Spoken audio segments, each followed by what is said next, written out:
రాష్ట్రమంతా ఉచిత బస్సు ప్రయాణం మాత్రం కాదు. నాకు అర్థం కాలేదు సార్. రాష్ట్రమంతా ఉచిత బస్సే, బట్ ఉచిత బస్సు ప్రయాణం మాత్రం లేదు. నాకంతా కన్ఫ్యూజన్ గా ఉంది సార్, కొంచెం క్లియర్ గా చెప్పండి మేస్టారు.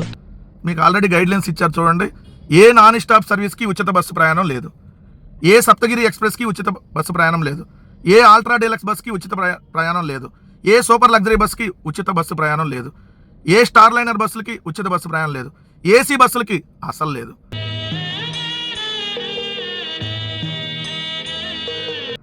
ఉచిత బస్సు మాత్రం రాష్ట్రమంతా ఉంది, బట్ ఉచిత బస్సు ప్రయాణం మాత్రం రాష్ట్రంలో లేదు. కేవలం కొన్ని బస్సులకు మాత్రమే, కొన్ని రూట్ల వరకు మాత్రమే ఉన్నాయనేది స్పష్టం.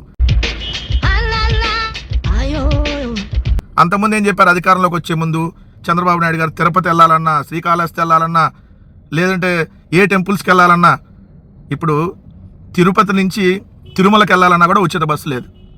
సో ఇలా ఉంటుంది చంద్రబాబు నాయుడు గారు మోసం. చాలా మోసగాడు చంద్రబాబు నాయుడు అంటానికి మరోసారి ఉచిత బస్సు ప్రయాణం పేరుతో మహిళలందరినీ మోసం చేశాడనేది క్లియర్గా కనపడతా ఉంది.